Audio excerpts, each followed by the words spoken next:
하나님 말씀 마태복음 28장 1절에서 10절 말씀, 마태복음 28장 1절에서 10절까지 말씀 제가 봉독해 드리겠습니다. 안식일이 다 지나고 안식 후 첫날이 되려는 새벽에 막달라 마리아와 다른 마리아가 무덤을 보려고 갔더니 큰 지진이 나며 주의 천사가 하늘로부터 내려와 돌을 굴려내고 그 위에 앉았는데 그 형상이 번개 같고 그 옷은 눈같이 희건을 지키던 자들이 그를 무서워하여 떨며 죽은 사람과 같이 되었더라.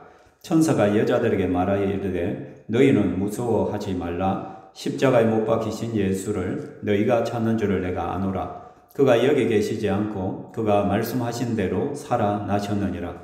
와서 그가 누우셨던 곳을 보라. 또 빨리 가서 그의 제자들에게 이르되 그가 죽은 자 가운데서 살아나셨고 너희보다 먼저 갈릴리로 가시나니 거기서 너희가 배우리라 하라. 보라, 내가 너희에게 일렀느니라 하거늘 그 여자들이 무서움과 큰 기쁨으로 빨리 무덤을 떠나 제자들에게 알리려고 다름질을 할세 예수께서 그들을 만나 이르시되 평안하냐 하시거늘 여자들이 나아가 그 발을 붙잡고 경배하니 이에 예수께서 이르시되 무서워하지 말라. 가서 내 형제들에게 갈릴리로 가라 하라. 거기서 나를 보리라 하시니라. 아멘.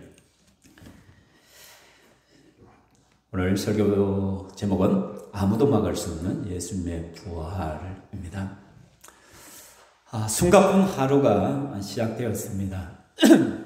바로 안식일 전날입니다. 우리 식으로 말하면 금요일을 말하죠. 예수님이 십자가에 달려 돌아가신 그 날이 바로 금요일입니다. 너무나 숨가쁜 하루였습니다. 유대인들에게 하루는 저녁 시간부터 시작되어집니다. 우리는 새벽 12시 땡 하면은 그것부터 하루가 시작되면 유대인들은 저녁 시간, 해가 지고부터 하루가 시작되어진다는 것이죠. 그러니까 금요일이 시작되어서 예수님께서 최후의 만찬을 하시고 겟세마네 동산에서 기도하시다가 무리들에게 잡혀 끌려가시죠. 그죠? 그리고는 빌라도 이전에 대제사장 가야바에게로 끌려가서 재판을 받습니다. 그러니까 예수님은 그 저녁 새벽녘에 재판을 무려 3번, 더 정확하면 4번을 받습니다. 대제사장 가야바에게 끌려가서 재판을 받고 유대의 율법에 의해서 사형 선고를 받고 다시 빌라도에게 보냈는데 빌라도가 너무 곤란해서 관할 지역인 헤롯 왕에게로 넘겼다가 헤롯 역시도 곤란해서 다시 빌라도에게 넘겨버리죠. 그죠? 그래서 빌라도 앞에서 2번의 재판을 받게 되어지기 때문에 작게는 3번, 크게는 4번까지 굉장히 불법적인 재판이죠. 왜냐하면 보통 재판은 낮에 열리는데 밤에, 그것도 새벽에 이렇게 예수를 끌고 다니면서 재판을 했다는 것은 그만큼 그들이 적개심을 가지고 종교 지도자들이 예수를 죽이고자 했다는 거예요. 시기심이 너무 불타서 예수는 반드시 죽여야 된다. 그들은 마음이 통한 것이죠. 그래서 예수를 죽이기 위하여 그렇게 혈안이 되었던 것입니다. 빌라도 총독은 로마에서 파견한 총독입니다. 산전수전 다 겪은 사람입니다. 딱 재판석에 끌려온 예수를 보는 순간 알았습니다. 저 사람이 유대 지도자들의 시기심으로 잡혀왔구나. 그래서 빌라도 총독은 예수를 십자가에 죽이기를 원치 않았죠. 그래서 살려주려고 합니다. 그런데 너무나도 완강하게 그들이 예수를 죽이고자 하니까 빌라도가 그 당시에 유월절 특사 제도를 이용해서 전통에 의해서 그럼 내가 너희들이 요구하는 한 사람을 살려주겠다. 빌라도는 예수를 살려주고자 했던 것이죠. 왜냐하면 예수와 같이 동일선상에 나왔던 사람이 바라바라는 강도이기 때문에, 살인자이기 때문에 이 사람은 누가 봐도 살인자요, 강도요, 최악한 죄인 중에 한 사람. 그렇기 때문에 예수와 비교를 했을 때 비교 자체가 안 되는 사람. 그럼 당연히 백성들이 예수를 요구할 줄 알았다는 거예요. 그런데 어떻게 종교 지도자들이 미리 입을 다 맞춰놓은 거죠. 예수를 달라고, 예수를 십자가에 못 박이라고. 우리는 바라바를 원한다라고 한 것이죠. 굉장히 황당한 거죠. 빌라도 입장에서. 아니 대체 무슨 죄를 짓기에 너희들이 이렇게 극악한, 같은 유대인이라도 이렇게 하진 않을 텐데 왜 그러냐고. 그러면서 그럼 이 예수를 어떻게 하겠냐 했습니까? 십자가에 못 박아라. 더더욱 이해가 되지 않아요. 어떻게 같은 유대인으로서 그 당시 로마가 고하는 최고의 형벌인 한번 못 박혀 넣으면 길게는 3일까지 살이 찢어지고 온갖 그 고통 중에 죽어가는 그 최악의 십자가임을 은도해 달라고 요구하는지 빌라도는 이해할 수가 없는 것이. 그렇지만은 백성들이 너무나도 완고하고 폭동을 일으키려 하니까 자칫하면 자기의 총독자리가 날아갈 수가 있다라는 거죠. 그래서 비겁하지만 자기의 안위를 위해서 빌라도가 물을 가지고 오라 해서 손을 씻죠. 나는 이 사람의 죄에 대해서, 피해에 대해서 나는 이제 상관이 없다. 그저 유대인들은 어떻게 보면 우리와 우리 자손들이 책임지겠다라고 하죠. 그 결과가 전에도 말씀드렸듯이 홀로코스트죠. 유대인들이 AD 70년에 티토 장군에서 완전히 예루살렘이 초토화되어지고 유대인들이 전 세계로 흩어지는 디아스포라가 되어져 나라 잃은 백성이 되어지고 2차 세계대전 때는 유대인 600만이 독일에 의해서 죽임을 당하는 그런 비극적인, 그게 바로 자기들이, 그 빌라도가 손을 씻으면서 나는 이 피에 대해서 더 이상 관여하지 않겠다 했을 때 그 피는 우리와 우리의 자손들이 책임지겠다 했다는 그때 한 말이 얼마나 무서운 말인지도 모르고 그들은 내뱉었다는 거죠. 그래서 빌라도는 할 수 없이 예수를 내어줄 수밖에 없었습니다. 그래서 예수는 그 금요일 오전 9시에 십자가형을 당하고 6시간 후에 오후 3시에 마지막 숨을 거두게 되어지는, 보통 죄수들은 한 3일까지만, 예수는 이미 채찍을 맞았죠. 그리고 머리에 가시멜루간을 씌웠죠. 그래서 뇌로 온갖 가시들이 들어가서 피가 흘러내리죠. 그리고 예수의 허리에 창을 찔렀죠. 그러니까 예수의 몸에 있던 물과 피가 다 쏟아졌기 때문에 다른 죄수들보다 훨씬 빨리 죽는 것이죠. 그래서 죽임을 당합니다. 그런데 이제 안식일이 가까워 오려고 해요. 유대인들은 안식일에는 일을 하면 안 됩니다. 시신을 수습할 수도 없습니다. 그래서 급히 누가 움직입니까? 아리마대 사람 요셉이라는 사람이 빌라도를 찾아가서 예수의 시신을 달라고 합니다. 빌라도가 내어주죠. 그래서 아리마대 사람 요셉은 그 시신을 수거해서 원래 자기가 묻혀야 될 새 무덤에, 그 돌 무덤에 예수의 시신을 안치합니다. 지금 해가 지기 전에 일들을 다 해야 돼요. 오후 3시에 예수님이 십자가에 죽으시고 빌라도를 찾아가서 시신을 인계받고 그 다음에 뭘를 거기에다 깨끗이 씻고 세마포로 입히고 자기의 무덤까지 넣는 그 과정이 얼마나 숨가팠겠어요. 그죠? 그러고는 유대인의 유월절이 시작되어집니다. 이제 토요일 저녁이 이제 시작된 거죠. 저녁부터 시작해서. 우리식으로 보면 아직 금요일 저녁인데 유대식으로 하면 이미 유월절이 시작되어진 거죠. 그죠? 그리고 유월절 아침이 되어서 또 숨가쁜 사람들이 생겨서요. 누구냐 하면 바로 종교 지도자들, 대제사장들과 바리새인들이 이 안식일 가장 바쁜 날, 그들은 종교 지도자니까 뭐 해야 돼요? 해당에서 지금 예배를 준비를 해야 돼요. 또는 성전에서 지금 이 안식일 예배를 준비해야 되는 거죠. 그런데 이 종교 지도자들이 지금 이 아침부터 어디로 달려가냐면 숨가쁘게 빌라도 총독을 찾아가요. 여러분, 유대인들은요, 이방인들을 부정한 자로 여깁니다. 특별히 안식일이나 유월절에는요, 이방인을 만나지 않습니다. 부정한 사람을 만나면 내가 부정해지기 때문에. 그러니까 여기서 얼마나 그 유대 지도자들의 이중성을 볼 수가 있는 거예요. 유월절에 예수를 십자가에 못 박으라고 난동을 부리고 재판을 열게 만들어요. 이방인 재판관 앞에서. 그리고 또 안식일날, 거룩한 안식일, 그렇게 귀하게 여기는 안식일날 또 이방인을 찾아가지고 예수가 살았을 때 한 말을 이야기를 합니다. 같이 읽을까요? 주여, 저 속이는 자가 살아있을 때에 말하되 내가 사흘 후에 다시 살아나리라 한 것을 우리가 기억합니다. 저 속이는 자 누구예요? 예수. 예수가 살아있을 때 그는 똑똑히 이야기했다. 내가 사흘 후에 내가 죽게 될 것인데 사흘 후에 다시 살아날. 예수님은 몇 차례에 걸쳐서 자기의 죽음과 부활을 이야기를 한 거예요. 여러분, 그렇다면 이게 예수님의 거짓말이 아니라는 것이 알 수 있는 건 뭐예요? 유대 지도자가 이거 기억할 정도예요.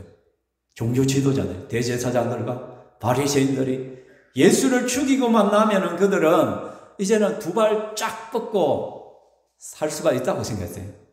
편한 삶을 살 수 있을 거라 생각했어요. 그런데 막상 예수를 죽이고 나니까 또 불안감이 솔솔 올라오기 시작하는 거예요. 예수가 한 말이 기억나는 거야. 내가 사흘 후에 다시 살아나리라. 그래서 그들이 부활을 믿는 건 아닌데 두려움이 온 거예요. 그래서 빌라도에게 요청, 그러므로 명령하여 그 무덤을 사흘까지 지키게 하소서. 그의 제자들이 와서 시체를 도둑질하고 그가 죽은 자 가운데서 살아났다면 후에 속임이 더 클까 합니다. 예수의 제자들이 그 무덤에서 시신을 훔쳐가가지고 예수가 다시 살아났다고 헛소문 피우면 오히려 더 시끄러집니다. 여러분, 그런 게 뭐냐면 이미 예수를 자기들 손으로 죽여놓고는 이들은 아직도 예수의 망령에 시달리고 있다는 것이죠. 참 아이러니 아닙니까? 그죠? 왜 그랬을까? 예수가 십자가에 못 박혔을 때 12시가 돼서 흑암이 몰려와요. 온 세상이 어둠으로 뒤덮였잖아요. 3시간 동안. 12시에서 오후 3시까지 온 세상이 어둠으로 뒤덮여요. 깜짝 놀랐죠. 현장에 있던 모든 사람들은 정말로 큰 충격을 받았죠. 무슨 이런 일이 다 벌어져요. 그리고는 어떻게 그 예루살렘 성전에 있던 휘장이 찢어져 버려. 위에서부터 아래부터 찢어져. 이는 있을 수가 없는 일이 벌어진 거예요. 그렇죠? 그러니까 유대 지도자들 입장에서는요, 두려움이 몰려올 수밖에 없어요. 뭔가 이상하다니까. 뭔가 찜찜한 거예요, 지금 이상한 데가. 왜? 이 예수님 당시는 고대잖아요. 그러니까 굉장히 미신적인 것들이 강할 때예요. 그죠? 중세 때도 미신이 굉장히 강했는데, 이 당시는 어떻게 했어요? 흑암이 몰려오죠. 그리고 성전의 휘장이 찢어지죠. 무덤이 열리기 시작하죠. 그렇죠. 기절초풍할 일들이 벌어진 거예요. 그러니까 이건 뭔가 좀 찜찜한, 그래서 단도리를 확실히 해야 되겠다는 생각이 드는 거예요. 잠언 28장 1절 같이 읽어볼까요?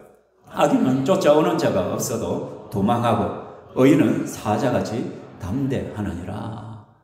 지혜의 왕 솔로몬이 한 말이잖아. 악인은 쫓아오는 자가 없어도 도망하고 왜? 그죠? 제발 걸려서 자기 죄에. 그죠? 악한 자들은, 더러운 자들은, 죄인들은 쫓아오는 자가 없는데도 누가 오면은 누구 잡으러 온나요? 내 잡으러 오죠. 그 두려움 때문에 도망가게 되어진다는 거예요. 자기들 예수를 죽여놓고 자기들도 알잖아요. 예수가 죄 없다는 거. 자기들이 시기심에 어쨌든 저거 제거해야 된다는 생각에 예수를 죽인 것이잖아요. 억지로. 그렇게 두려움이 멈춰오는 거예요. 죽은 예수의 망령이 그들을 붙들고 있는 것이죠. 그래서 빌라도에게 무덤을 지키게 해달라고. 그래서 빌라도가 뭐 화가 나지만 그래도 허락해. 그렇게 해라. 그러면 너희들한테도 병사들이 있지 않느냐? 가서 걔들로 지키게 해라. 그리고는 로마 군인도 몇 명 보냈겠죠. 왜? 그 무덤에 인을 치어야 되겠다. 봉인을 해야 되겠다. 유대 총독의 이름으로 그 입구에다가 돌에다가 인봉을 해야 되기 때문에. 인봉이 있다는 건 뭐예요? 아무나 접근 못 하거든. 법적으로 이제는 요걸 건들면 사형을 선고하는 거랑 마찬가지게 되고. 그러니까 예수의 제자들이 함부로 올 수가 없다라고 생각한 것이죠. 그래서 로마 군대입니다. 또 유대인들이 파견한 군인들이 이렇게 무덤을 지키고 있다라는 것이죠. 그죠? 얼마나 꼭꼭 지키겠어요. 그렇죠? 그리고는 여러분, 안식 후 첫날이 되었습니다. 안식 후 첫날, 주일이 되었죠. 그렇지? 그런데 여러분, 이때도 또 바쁜 사람들이 있었어요. 자, 봐요. 안식일 전날, 금요일에도 굉장히 사람들은 숨가쁘게 뭔가가 일어났죠. 그죠? 그리고 안식일날 당일에도 종교 지도자들이 숨가쁘게 뛰어다니면서 지금 뭔가 예수의 무덤을 봉하고 지키기 위한 그 수를 쓰기 위해서 달려들었죠. 또 안식 후 첫날, 우리 식으로 하면 주일날 또 사람들이 움직이기 시작해요. 누구냐? 바로 막달라 마리아와 또 다른 마리아가 아주 숨가쁘게 예수의 무덤을 향하여 달려가는 거예요. 왜? 예수님을 이게 어떻게 잘 계시니? 또는 혹시 그 문이 열리면은 예수님의 장례를 너무 급하게 했기 때문에 다 못했던 일들을 좀 하려고 간 것이죠. 그죠? 그런데 큰 지진이 나며 주의 천사가 하늘부터 내려와 돌을 굴러내고 그 위에 앉았더라라고 하는 거죠. 여러분, 아무도 막을 수 없어요. 예수님의 부활이란 것이. 그 종교 지도자들이 예수의 부활을 막기 위하여 빌라도를 옆으로 찾아가서 봉인을 하고 그리고 군대를 파견해서 아무도 시신을 옮겨가지 못하도록 철저하게 지키고 지켰는데 그런데 3일째 되는 날 예수께서는 부활해버려요. 갑자기 지진이 나고 무덤을 가로막을 그 큰 육중한 돌이 굴러 떨어지고 그것이 너무 기겁을 해서 천사를 보고 그 로마 군병들이 그 지키던 군인들이 죽은 자같이 엎드러져 버렸다는 거예요. 여러분 군인들은 산전수전 다 겪은 사람들이에요. 늘 전쟁에서 사람을 죽고 피 터지는 일들을 했다는 거예요. 웬만한 가지고는 놀라 자빠지지 않나요? 근데 갑작스럽게 이런 일들이 일어나니까 죽은 사람이 같이 기절을 해버렸다라고 성경은 기록하고 있습니다. 막달라 마리아가 다른 마리아가 얼마나 놀랐겠어요. 예수님의 시신이 있어야 될 곳에 시신이 없다는 것이죠. 너희들 지금 십자가에 못 박히신 그 예수를 찾았냐? 이미 그 예수는 어떻게 해? 그가 여기 계시지 않고 그가 말씀하신 대로 살아나셨느니라. 와서 그가 누우셨던 것을 보라라고 너희들 눈으로 똑똑히 봐라. 여러분 그 유대 지도자들, 종교 지도자들은 예수의 제자들이 시신을 훔쳐갈 거라고 걱정을 했잖아요. 근데 그 당시 예수의 제자들은 뭐 하고 있었어요? 여러분 그들은요 다락방에 올라가지고 문을 걸어 잠그고요 꼭 숨어 있었어요. 왜? 혹시 예수가 십자가형을 당할 때는 정치범으로 죽은 것이기 때문에 반역자들은 로마에 대항하는 정치의 반역자들을 수확한, 그러니까 로마에 있어서는 가장 악한 죄들만 그곳에서 십자가형을 하는 거예요. 예수는 뭐예요? 결국은 제명은 반역죄로 죽은 것이기 때문에 자칫 그 옆에 어슬렁거리다가 되게 니도 그 당이다 해서 같이 죽을 수가 있기 때문에 얼마나 두려웠는지 그들은요 예수님이 부활해서 예수님이 그들을 찾아왔을 때도 다락방의 문을 꼭 잠그고 벌벌 떨고 있었다는 거죠. 그런 예수의 제자들이 예수의 시체를 훔쳐간다? 말도 되도 않은 우려를 하는 거죠. 기우였죠 솔직히. 그러나 종교 지도자는 그게 너무 두려웠단 말이에요. 왜? 자기들의 죄가 있으니까, 자기들의 꼼수가 있었기 때문에 혹시라도 그런 일이 벌어지면은 모든 비난들이 자기들에게 날아올 거라고 우려를 했던 것이죠. 그래서 군인들로 그렇게 지켰는데 예수님은 살아나셔버려요. 부활하셔버려요. 말씀대로. 들어가 보니까 빈 무덤만 남아 있는 것이죠. 그렇죠? 그렇다면 여러분, 예수님의 부활, 빈 무덤의 진정한 의미가 대체 뭐냐는 거예요. 첫 번째 우리가 생각해야 될 것은 이 땅이 전부가 아니다는 것을 우리는 기억해야 돼요. 우리의 인생의 종착지는 무덤이 아니라 하나님의 나라다. 여러분, 우리에게 부활이 있다는 것은요, 결국은 이 땅의 삶이 전부가 아니라는 것을 의미하는 거예요. 예수는 부활의 첫 열매가 되시고 그 안에 있는 우리들도 결국은 예수 안에서 부활하게 될 것이란 것이죠. 죽음의 끝이 아니라 하나님의 심판대 앞에 나아가게 될 것이란 것이죠. 천국이냐 지옥이냐 결정이 될 것이란 것이죠. 많은 사람들이 죽음의 끝이다라고 말하지만 죽음이 끝이면은 우리는 이 땅을 위해서 살아야 돼요, 여러분. 여러분, 내세가 없고 천국과 지옥이 없으면 여러분이 진짜 억울한 사람이에요. 여러분, 지금 술집에 가고, 여러분 골프 치러 가고, 야구장에 달려가고, 뭐 캠핑 가고, 테니스 치러 가고, 여행 다니고, 하고 싶은 것 마음대로 해야 돼, 여러분. 내세가 없다면, 이 땅이 전부라면, 이 땅이 전부인데도 우리가 이 땅에 이렇게 있다면 어리석은 사람들이야. 근데 우리 성경은 분명히 말하는 이 땅이 전부가 아니다. 예수의 십자가가 끝이 아니란 거예요. 엔드가 아니란 말이에요. 십자가 후에 다시 그리고의 인생이 사라지는 것이야. 그렇기 때문에 우리는 예수 그리스도의 부활을 생각할 때 우리는 나 자신을 돌아봐야 됩니다. 우리는 무덤을 향해 달려가는 자가 아니라 부활을 향해 달려가는 자들이에요. 근데 이 땅에 수많은 사람들은 무덤을 향하여 달려가고 있는 것이래.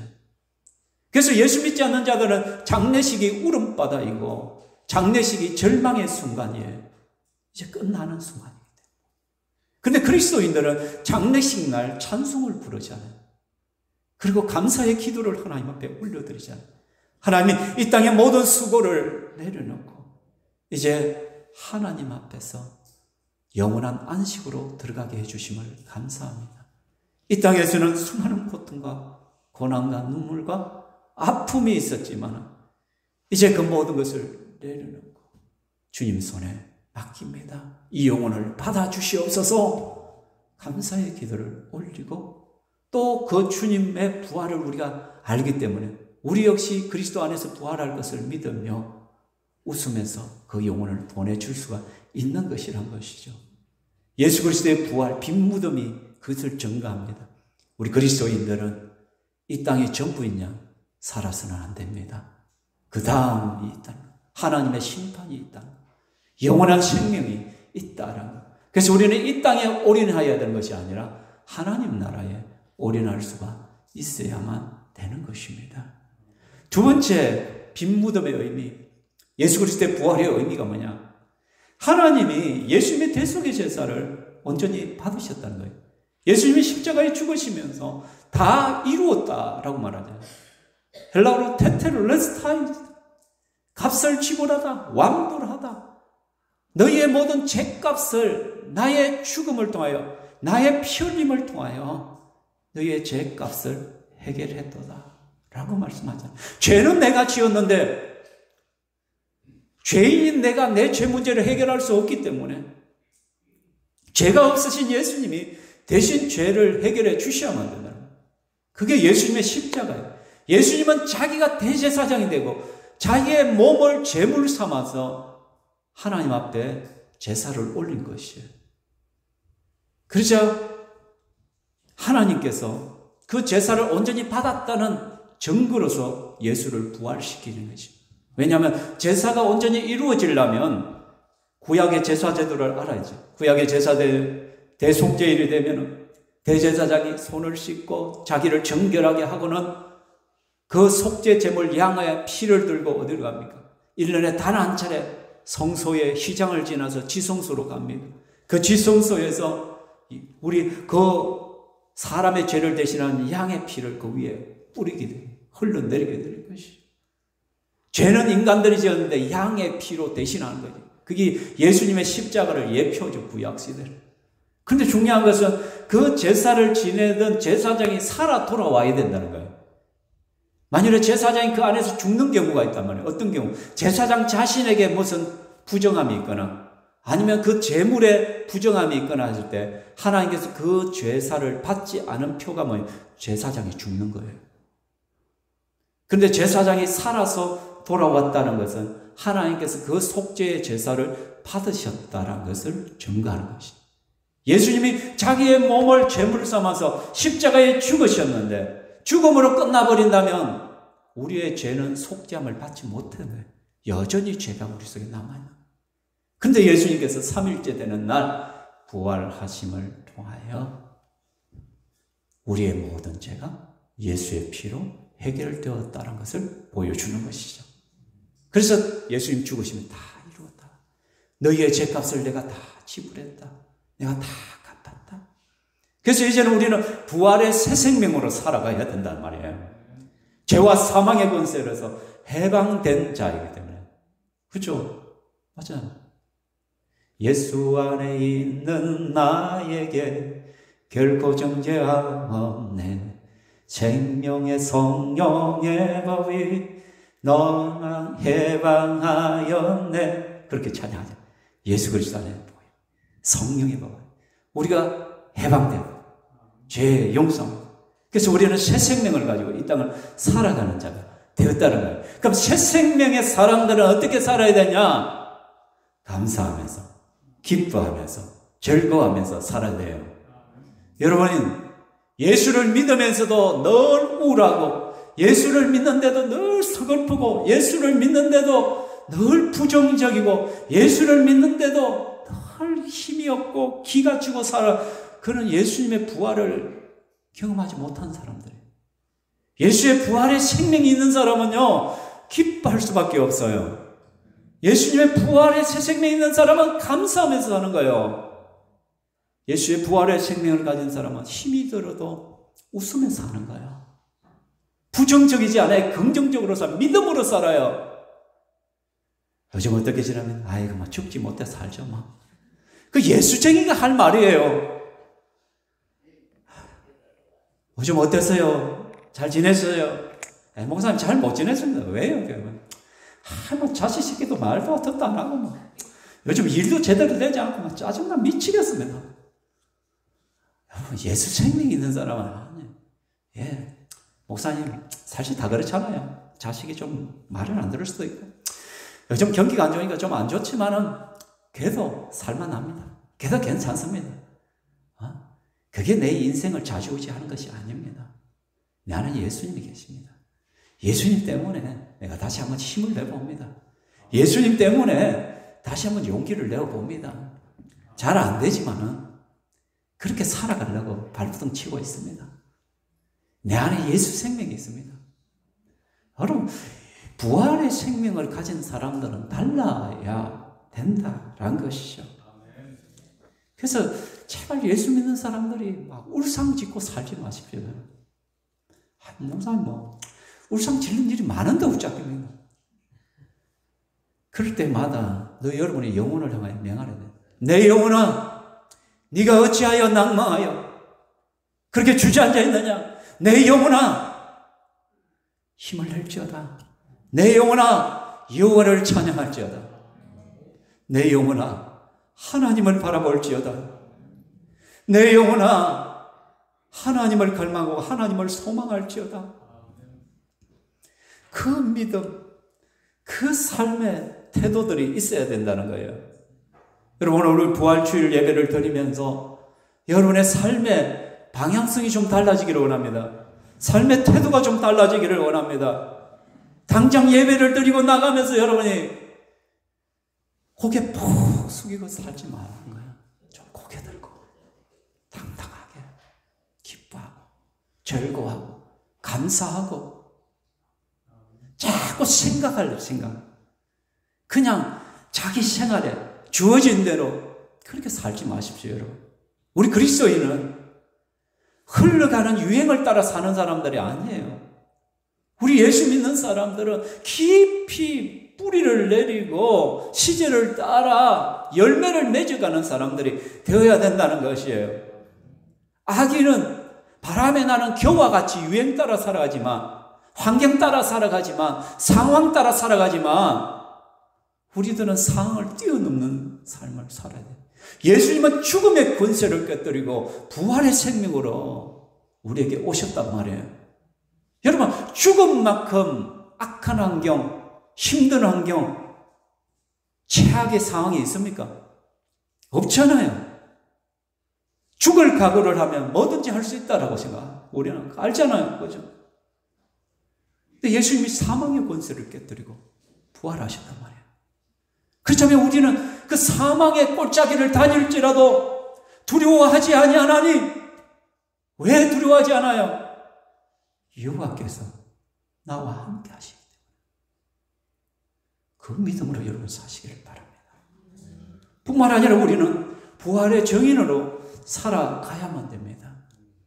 천사들이 말하죠. 또 빨리 가서 그의 제자들에게 이르되 그가 죽은 자 가운데서 살아나셨고 너희보다 먼저 갈릴리로 가시나니 거기서 너희가 배우리라.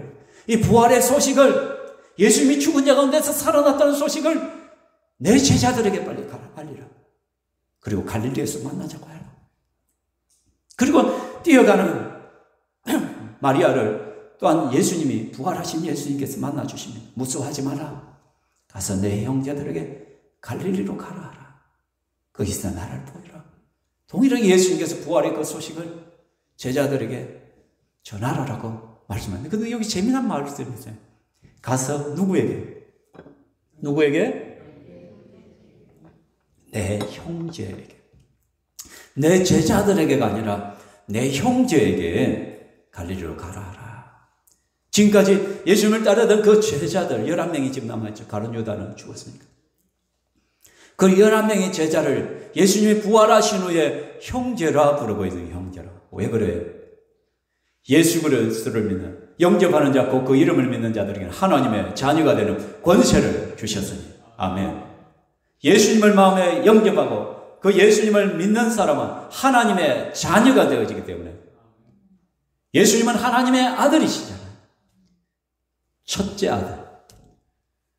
그래서 우리도 예수를 믿으면 우리도 하나님의 자녀가 되는 거예요. 그러니까 예수님은 우리의 뭐가 되는 거예요? 큰 형님이 되는 거예요. 따그가 되는 거예요. 따그.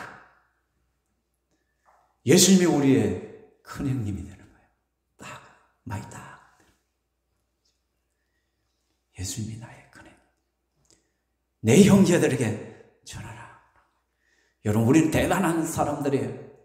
우리가 천국에 가면 예수님을 뭐라고 불러요? 형님이라고. 형님. 예수님께서 우리를 형제라 부르시는 거예요. 그죠? 이 땅에서는 우리가 예수님을 주님이라 하지만, 그러나 우리가 그날에 그곳에 가면 우리 예수님을 형님이라 부르죠. 그죠? 사랑하는 성도 여러분, 이렇게 예수님을 증거하는 거예요. 예수님의 정인으로 살아야 하는 거예요. 근데 예수님의 이 시간에 또 바쁘게 움직이는 사람들이 있어서요. 예수님이 부활해 버리니까 병사들이 기절을 했다가 깨어보니까 무덤 문은 다 열려있고 예수의 시신은 없고 난리가 났는 거예요. 그들은 이것을 갖다 종교 지도자에게 달려가서 이야기를 하는 거예요. 대제사장에게 가서 예수가 진짜 부활해 버렸다고, 우리가 천사를 받고 무덤이 갑자기 물 열려버리고. 여러분, 그 당시에 고대시대에 병사들은요, 자기가 지키던 죄수나 지키던 무엇이 사라지면 그걸 지 목숨으로 대신해야 돼요. 예수의 시신을 지키던 병사들이 지금 예수가 부활해버려요. 시신이 사라져버려서. 그럼 그들은 어떻게 돼? 다 사형당해요. 근데 어쨌든 알려야 되면 그들이 가서 종교 지도자에게 이야기를 했어요. 그래서 종교 지도자들이 뭐래요? 거짓말을 하라는 거예요. 만약에 예수가 부활했다는 사실이 진짜 증거가 되어버리면 어떻게 돼요? 난리가 나는 거예요, 이거예요. 자기들은 인간 예수를 죽인 것이 아니라 진짜 메시아를 죽인 것이에요. 도저히 인정할 수가 없는 거예요. 이 사실이 백성들에게 알려진다면은 자기들을 향한 모든, 우리가 메시아를 죽이는 일에 동조를 했다. 그 주동자가 누구냐? 종교 지도자들. 모든 화살이 자기들에게 날아온 거예요. 그러니까 어떻게 병사들에게 돈을 집어주거든요. 오늘 본문에 읽지는 않지만 앞 전문에 그 뒤쪽에 보면 돈을 가져다 주고는 어떻게, 너희들이 밖에서 소문을 내라. 예수의 제자들이 밤에 시신을 훔쳐갔다. 근데 이게 여러분, 이게 말이 안 되는 이야기예요. 왜? 이들은 로마 군사예요. 죽었으면 죽었지 자기가 지키던 걸 안 빼앗겨요. 자, 아까도 말했지만 자기가 지키던 것을 빼앗기면 어떻게 돼야 된다고? 죽어야 돼. 근데 죽어야 될 놈들이 지금 뛰어다니면서 예수의 제자들이 시신을 훔쳐갔다. 그 말은 무슨 말이에요? 우리가 무능해가지고 시신을 빼앗겨서 이거 이야기하고 돌아다니는 거야. 죽어야 될 놈들이. 그 얼마나 낯짝이 뜨거운 거야. 무슨 말이 이해되십니까? 근데 종교 지도자들이 딜을 한 거예요. 너희들 안 죽도록 내가 빌라도 총독한테 말할 테니까 너희들 가짜 소문 퍼뜨려 라고 한 거죠. 얼마나 악한 자들의 모습입니까? 절대로 인정할 수 없는 예수님의 부활은 그 어떤 사람이 막으려도 막을 수 없는 것이 되고, 예수님 부활하고 나서도 아무리 소문을 그렇게 피워도 예수의 부활을 목격한 사람들이 있잖아요. 막달라 마리아와 마리아가 목격하고 예수님의 12제자를 목격하고, 그리고 실제로 지키던 군병들이 목격을 해버렸잖아요. 그래서 고린도전서 15장 4절, 5절, 6절에 이렇게 합니다. 같이 읽어볼까요? 시작. 장사 진행가 되셨다가 성경대로 사흘 만에 다시 살아나사 게바에게 보이시고 후에 12제자에게와 그 후에 500여 형제에게 일시에 보이셨나니 그 중에 지금까지 대다수는 살아있고, 고린도 전서를 기록될 당시 사도 바울이 이것을 기록할 당시 그때가 한 약 한 50년쯤 되게 AD 한 4, 50년 됐을 거예요. 그 당시에 예수님이 부활했다고 부활한 것을 목격한 사람의 숫자가 최소 500명이 넘는단 말이에요. 바울이 기록한 게바 베드로에게 보이고 12 제자에게 보였고 500여 형제에게 보이셨고 또 나에게도 예수님이 부활하신 걸 보였다. 그런데 그들 중에 대다수는 이때까지 뭐하고 있었다? 살아 있었다. 만일에 예수의 부활이 거짓이었다. 그러면 성경은 그때 다 찢어버렸어요. 이미 이때 성경이 기록되어졌는데 뭐 이런 거짓말. 그 찢을 수 없는 것이 뭐예요? 증인들이 500명이나 넘게 있었기 때문에 찢을 수가 없는 예수의 부활은 아무도 거부할 수 없는 것이었기 때문에 말씀을 맺고자 합니다. 사랑하는 성도 여러분, 우리는 예수 그리스도의 부활을 맞이하면서 오늘 부활주일 예배를 드리면서 우리가 생각해야 될 것, 정말 다시 한번 마음에 새겨야 될 것이 무엇이냐? 우리는 이 땅이 전부인 양 살면 안 됩니다. 이 땅의 모든 것을 심고 누리면서 여러분이 유익되고 하는 그 모든 쾌락과 즐거움을 위해서 살아서는 안 됩니다. 물론 그것이 필요 없다는 것이 아니라 그것이 여러분의 인생의 전부가 되어서는 안 된다는 거예요. 우리는 무덤으로 끝나는 인생이 아닙니다. 부활의 생명으로 새롭게 회복될 자들입니다. 그렇기 때문에 이 땅에 심어야 됩니다. 주님 나라를 위하여 심어야 되고 하나님 나라를 위하여 살아야 됩니다. 다른 사람들을 섬기고 다른 사람들을 위해 살아야 됩니다. 나를 위해서만 사는 것이 아니라. 그래서 여러분의 모습을 보면 저 사람이 부활의 새 생명을 가진 자인지 안 가진 자인지 증명이 될 거예요. 여러분이 이 땅에 그만 혈안이 되어서 그렇게 살면 사람들은 저 사람은 무덤을 위해 사는 사람이구나. 저 사람 교회 다닌다고 해도 저 사람 먹을 것만 찾아다니고 누릴 것만 찾아들고 좋은 것만 찾아다니고 그런 인생 썩어질 것만을 위해 사는 사람이구나. 저 사람 부활을 경험하지 못했구나. 여러분이 스스로가 그걸 증거하는 거예요. 그런데 여러분들이 그게 아니라 내세를 준비하고 주님이 기뻐하시는 일이 무엇인가? 다른 사람들을 돌아볼 줄 알고 섬길 줄 알고 먼저 그의 나라와 그의 의를 위하여 살고 정말 새로운 생명을 가진 자에게 정말 기쁨과 감사와 즐거움과 그런 여러분의 언어와 여러분의 얼굴 표정과 여러분의 삶의 태도와 삶의 모습을 통하여 여러분들은 부활의 생명인지 아니면 무덤을 향하여 달려가는 자가 보여지게 될 것이라고 하시죠. 저는 우리 신평교회 성도들이 주님 앞에서 좀 부활의 생명이 있다는 것을 보여주면서 살았으면 좋겠어요. 이 땅의 전부가 아니다. 더 나은 것이고 더 가치 있는 가치가 있다는 것을 좀 알고 살아갔으면 좋겠다. 그리고 예수의 부활의 증인으로 사시기 바랍니다. 오늘 보니까 그래도 우리 두 분이 다시 한번 배영미 씨는 오래간만에 오셨고, 그죠? 우리 최동현 우리 어르신은 진짜 오래간만에 거의 이제는 70년 만에 왔다고 봐야 됩니까? 예.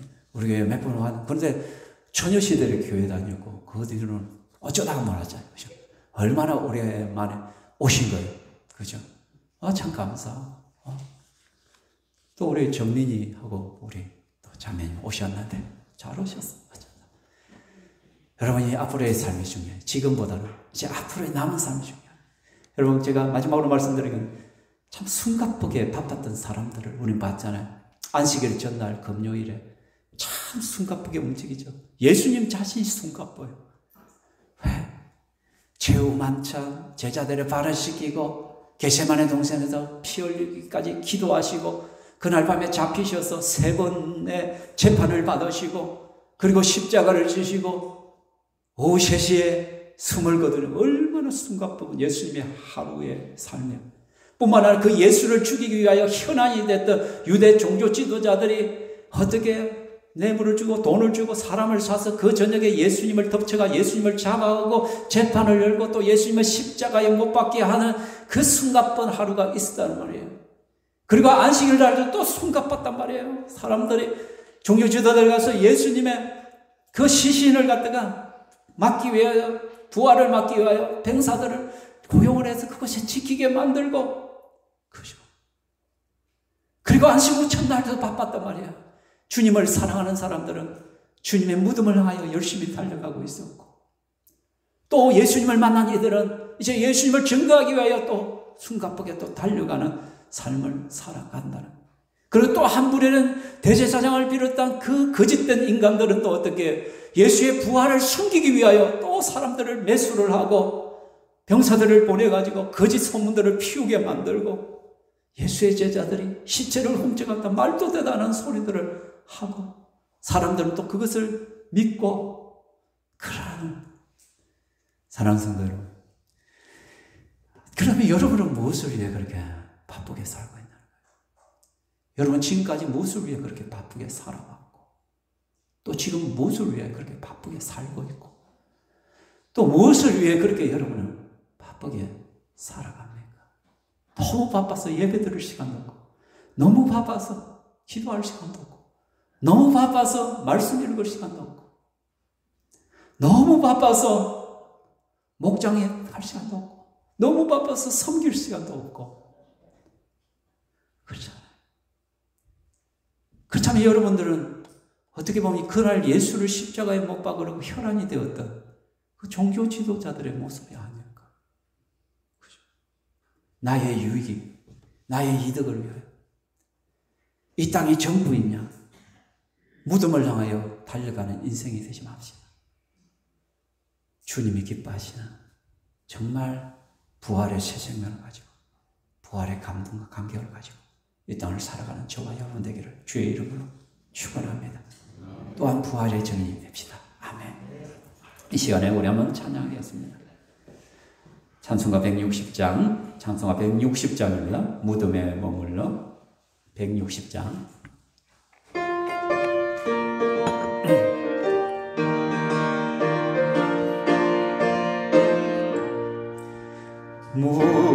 무덤에 머물러 예수 내 구주 새벽이 나렸네 예수 내 주 원수를 다 이기고 무덤에서 살아나셨네 어둠을 이기시고 나와서 성도와 함께 길이 다스리시네 사셨네 사셨네 예수 다시 사셨네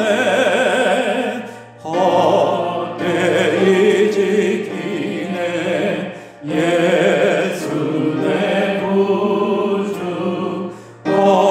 헛되이 봉하네 예수 내 주 원수를 다 이기고 무덤에서 살아나셨네 어둠을 이기시고 나와서 성도와 함께 길을 다스리시네 사셨네 사셨네 예수 다시 사셨네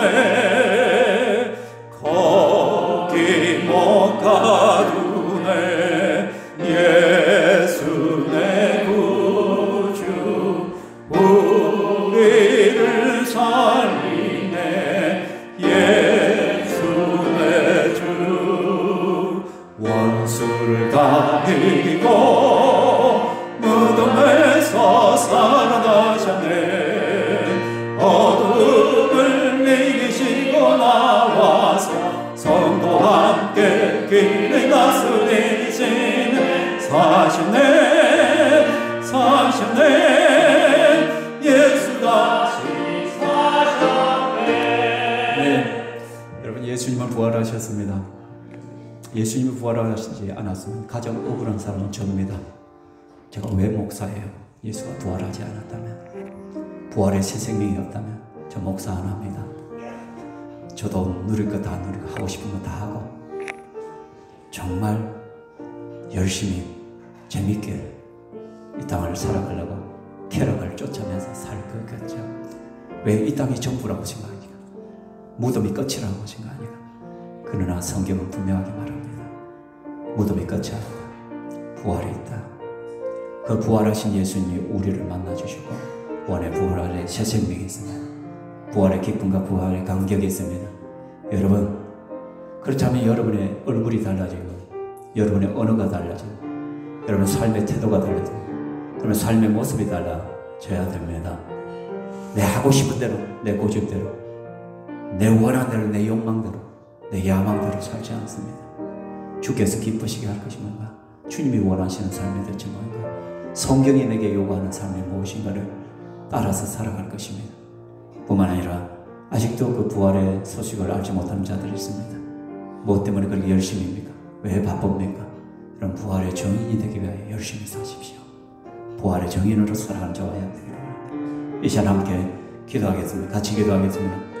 살아계신 하나님 아버지, 아무리 세상 사람들이 부활을 부정할지라도, 아무리 군사들이 돈을 받고 예수의 부활을 거짓이라고 소문을 낼지라도 그 사실이 없어지는 것이 아니면 예수님 반드시 부활하시고 분명히 부활하시고 그 부활의 새 생명이 우리 속에 있음을 믿습니다. 그 부활의 생명이 내 삶을 이끌어감을 믿습니다. 사랑하는 주님, 이 땅의 전부이가 아니라 정말 영원한 내세를 바라보며 하나님이 기뻐하시는 그 영생의 삶을 살아갈 수 있도록 주여 도와주시옵소서.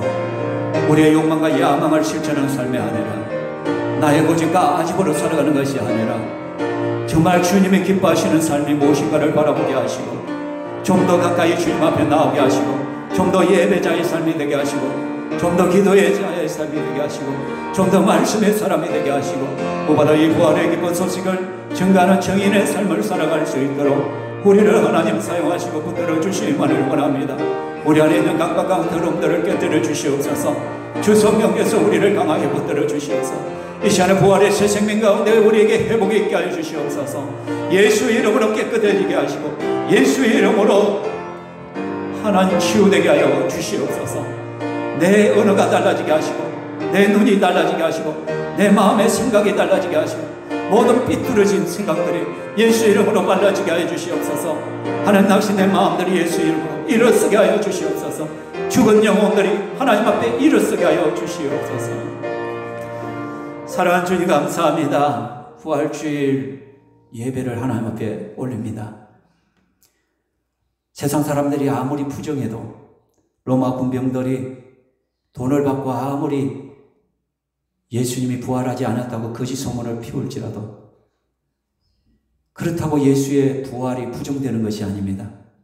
예수님은 분명히 부활하셨고 우리에게 부활의 새 생명을 주시는 분이십니다. 우리는 이미 그 예수님을 만났고 우리 안에 부활의 새 생명이 있는 줄 믿습니다. 그러하기에 우리의 가치관과 생각이 달라지기를 원합니다. 여전히 내 욕망과 야망과 여전히 나의 유익과 쾌락만을 쫓는 죽음을 향하여 살아가는 자가 아니라 우리는 영생을 바라보며 하나님 나라를 바라보며 사는 자들이 되게 하여 주시옵소서.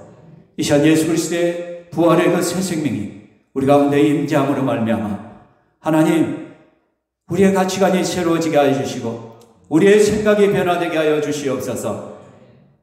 우리의 입술이 변화되게 하여 주시옵소서. 내 삶의 태도가 변화되게 하여 주시옵소서. 육신적으로 연약하여 약해진 그 모든 심령 가운데 이 시간에 부활의 새 생명이 임재함으로 말미암아 치유되고 회복되게 하여 주시옵소서. 늘 부정적인 생각과 우울함과 좌절 속에 살아가는 성도들이 있다면 이 시간에 부활의 그 새 생명이 기쁨을 주시고 감사가 넘치게 하시고 주를 향한 찬양이 넘쳐나게 하여 주시고 얼굴 표정이 달라지게 하여 주시옵소서. 영이 죽어있는 자들이 있습니다. 그들에게 우리가 예수 생명을 가지고 나갑니다. 부활의 새 생명을 증거할 때 그들 영이 살아내고 그들도 예수 믿고 구원 얻는 기적이 일어날 수 있게 하여 주시옵소서. 우리의 하루하루의 삶이 정말 무엇을 위하여 바쁘게 살아가는지를 순간순간 멈춰서서 생각하게 하시고 다시 말씀 앞에 나 자신을 세우고 주님 앞에서 바른 삶을 살아가게 하여 주시옵소서. 그래서 예수 믿는 자들이 죽은 자들과 어떻게 다른지를 이 땅에 당당히 증명하면서 살아가는 우리 신평교회 성도들 되게 하여 주시옵소서. 특별히 하나님 이 시간에 하나님 너무나도 오래간만에 우리 최동연 성도 주님 앞에 나왔습니다. 처녀 시절에 교회를 다니고 신앙생활을 했지만 참 오랜 세월을 예수님을 놓치고 살아왔습니다. 이제 하나님 내 인생의 마지막에 주 예수 그리스도를 다시 한번 붙들고 살아가기를 원합니다. 그 마음 중심을 받아주시며 그 발걸음이 주님 앞에 가는 영원한 발걸음이 될 수 있도록 다스리고 주장하여 주시기만을 원합니다. 우리 배영의 성도 정말 오래간만에 주님 앞에 나왔습니다. 그 마음을 하나님 돌아보시고 그 심령에 다시 한번 예수를 찾게 하시고 부활의 새 생명이 그 속에 나타나게 하여 주시기만을 원합니다. 또 우리 하나님 정미 형제를 붙들어 주시옵소서. 이제 결혼을 앞두고 있습니다. 사랑하는 자매와 함께 이제가 가정을 세워가야 되는데 가정을 세우는 그 이전에 신앙의 집을 먼저 세워갈 수 있도록 그 마음을 허락하여 주시오며 예수 생명이 그 속에 넘치게 하여 주시기만을 원합니다.